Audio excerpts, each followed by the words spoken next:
হাদিসের মধ্যে আছে রাসূলুল্লাহ সাল্লাল্লাহু আলাইহি সাল্লাম আসরের নামাজের আগে একদিন মসজিদে নববীতে দাজ্জালের ব্যাপারে বয়ান করছেন। দাজ্জালের শেষ জামানার সবচেয়ে বড় বিপদ, ফিতনা।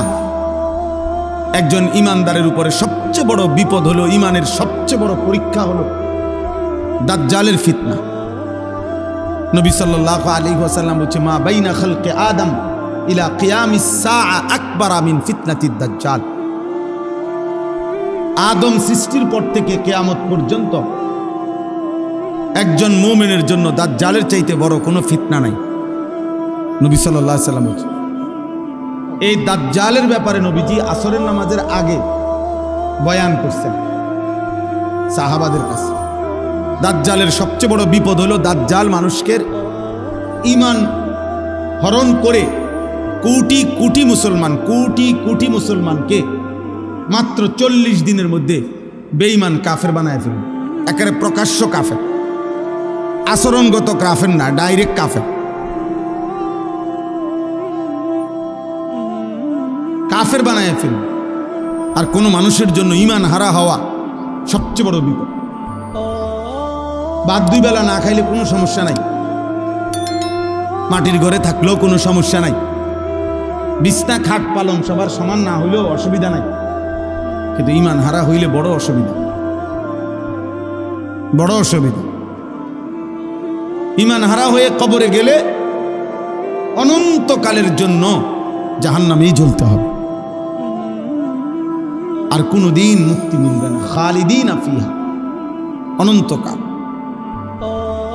তো আল্লাহর নবী সাল্লাল্লাহু আলাইহি সাল্লাম এই দাজ্জালের ব্যাপারে সাহাবাদেরকে বর্ণনা করছেন আসরের নামাজের আগে। আর মিসলে আউয়ালে আসরের নামাজ পড়িলে মাগরিব পর্যন্ত এখনো সৌদি আরবে আসরের নামাজের শুরু ওয়াক্ত নিয়ে উলামায়ে কেরামের মধ্যে একটু ইখতিলাফ আছে। আমাদের হানাফি মাযহাব মতে এবং অন্য মাযহাব মতে। তো ধরে নিলাম তো সাহাবায়ে কেরাম আসরের নামাজ পড়ে নবীজি সাল্লাল্লাহু আলাইহি সাল্লামের সাথে নবীজি সাল্লাল্লাহু আলাইহি সাল্লাম মসজিদ থেকে বের হইছেন, নিজের ব্যক্তিগত কাজ সেরে মাগরিবের নামাজের পূর্বে নবীজি আবার মসজিদে আসছেন। কিন্তু এই 2-2.5 ঘন্টা টাইমে নবীজি ফিরে এসে দেখছেন ওই আসরের নামাজের আগে সাহাবাদের যাকে যেখানে দেখছিলেন বসা, সে হুবহু ওইখানেই বসে আছে, এক সুতা নড়েও নাই। আল্লাহর নবী সাল্লাল্লাহু আলাইহি সাল্লাম অবাক হয়ে গেছে, আরে তোমরা এত লম্বা টাইম আসরের পরে বের হও নাই, তোমরা এই মসজিদেই বসে রইছো, এখানেই যার যে জায়গায়। এই কথাটা বলতেছিলাম আমি। সাহাবায়ে কেরাম উত্তর দিলেন, ইয়া রাসূলুল্লাহ সাল্লাল্লাহু আলাইহি সাল্লাম, আসরের নামাজের পূর্বে আপনি দাজ্জালের ব্যাপারে যে বয়ান করছেন, এতে করে আমাদের কলিজার মধ্যে এমন ভয় ঢুকছে, মনে হচ্ছে মসজিদ থেকে বের হলেই দাজ্জাল ঈমানটা নিয়ে নিবে। এই ভয়ে যে যেখানে আছি এখানে বসেই রইছি, মাগরিবের আজান পর্যন্ত আর উঠি নাই, যেন দাজ্জাল ঈমানটা না নেয়। এই ছিল সাহাবায়ে কেরামের মনোযোগ, সাহাবায়ে কেরামের বুঝ এবং সাহাবায়ে কেরামের আমল।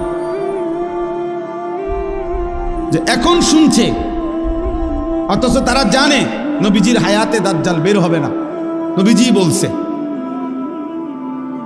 কিন্তু এরপরও এতটা ভয় করছেন। এজন্য দোস্ত, কোন বক্তা আসলো, সবাই মিলে হুড়াহুড়ি করে দেখে গেলাম, সবাই যার যার মতো ফিরে গেলাম, যে যেমন আছে তেমনই রয়ে গেলাম।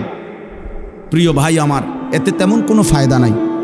জনপ্রিয়তা একটি ধোঁকা, এটা ধোঁকা, এটা অজব, আত্মমুগ্ধতা, তরিকতের ভাষায়, তাসাউফের ভাষায় এটা অন্তরের একটি মন্দ রোগ।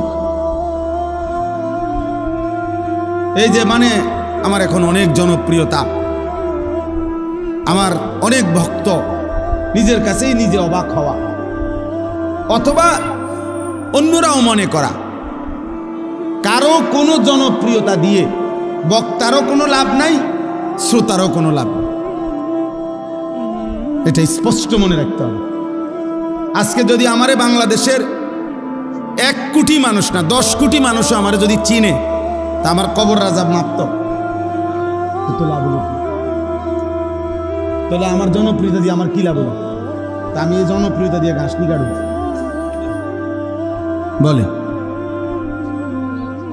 বলেন।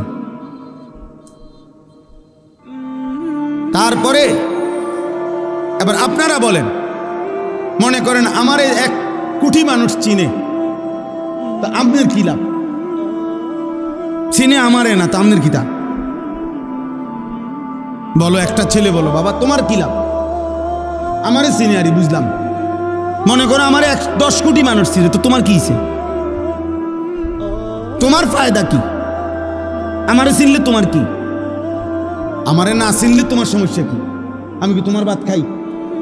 তাই এই জন্য বুঝাইলাম, জনপ্রিয়তা দিয়ে বক্তারও কোনো ফায়দা নাই, শ্রোতারও কোনো কি নাই ফায়দা। ফায়দা ওই এক জিনিসেই, ঈমান এবং আমল। ঈমান এবং আমল, ঈমান এবং আমল, এটাই বাঁচার মাধ্যম, এটাই মুক্তির মাধ্যম। আমার জন্য, আপনাদের জন্য, ছেলেরা তোমাদের জন্য, বয়স্ক বাবা আপনাদের জন্য। আমরা হিসাব মিলে এলে হইতো না। আমি আপনার উপরে খুশি, আপনি আমার উপরে খুশি, তাহলে তো আমরা মিলে দিলে ব্যস্ত নাকি? হ্যাঁ, না না, মিলে দিলে কুমিল্লা, ব্যস্ত না। আমাদের দেশে কয় মিলে দিলে কুমিল্লা। তার মানে আপনি আমারে টাকা 500 দিছেন, আমি আপনার চা বন খাওয়াইছি, আমরা মিল্লা গেলে হবে না। আমাদের প্রত্যেককেই আলাদা আলাদা। ওয়া কুল্লুহুম আতিহি ইয়াউমাল কিয়ামাতি ফারদা। আল্লাহ তাআলা বলেন, তোমাদের প্রত্যেককেই কিয়ামতের দিন আমি আল্লাহর সামনে একজন একজন, ফারদান আই ওয়াহিদান, আমি আল্লাহর সামনে এসে দাঁড়াতে হবে। ওয়া কুল্লুহুম আতিহি ইয়াউমাল কিয়ামাতি ফারদান আই কি ওয়াহিদান, একজন একজন, একজন একজন, একজন একজন। বাপ সন্তানের সাথে আসবে না, সন্তান বাবার সাথে আসবে না, স্বামী স্ত্রীর সাথে আসবে না, স্ত্রী স্বামীর সাথে আসবে না, ভাই বোনের সাথে যাবে না, বোন ভাইয়ের সাথে আসবে না, বন্ধু বন্ধুর সাথে আসবে না। ইয়াউমা ইয়াফিরুল মারউ মিন আখি ওয়া উম্মিহি ওয়া আবিহি ওয়া সাহিবাতিহি ওয়া বানিহি। ভাইয়া অন্যদিকে তাকায়ও না ভাই, ওরা বসবে, যারা বসার তারা বসবে। নওজোয়ান এদিকে তাকাও। তাইলে আল্লাহ তাআলা বলেন, হাসরের ওই কঠিন ময়দানে ভাই ভাই থেকে পলায়ন করবে, মা পলায়ন করবে, বাবা পলায়ন করবে, স্ত্রী পলায়ন করবে, সন্তানগুলো পলায়ন। এরপরে আর থাকে কি? এরপরে আর কে থাকে? লিকুল্লি ইমরিইম মিনহুম ইয়াউমাইদিন শা'নুন ইউগনি। আল্লাহ তাআলা বলেন, প্রত্যেকেই নিজেকে নিয়ে ব্যস্ত হবে। ইয়া রাব্বি নফসি নফসি, ইয়া রাব্বি নফসি নফসি। আদম থেকে ঈসা, ১৬ লাখ আম্বিয়া, ১৬ লক্ষ নবী কিংবা বেশি কম, এক বন্ধু ব্যতীত, এক মদিনার বন্ধু ব্যতীত সমস্ত আম্বিয়ায়ে কেরামও বলবে, ইয়া রাব্বি নফসি নফসি। আল্লাহ আমাকে বাঁচান, আমাকে বাঁচান, আমাকে বাঁচান, আমাকে বাঁচান। হযরত ইব্রাহিম আলাইহিস সালাম ইসমাঈলকে দেখবে, ডাকবে না।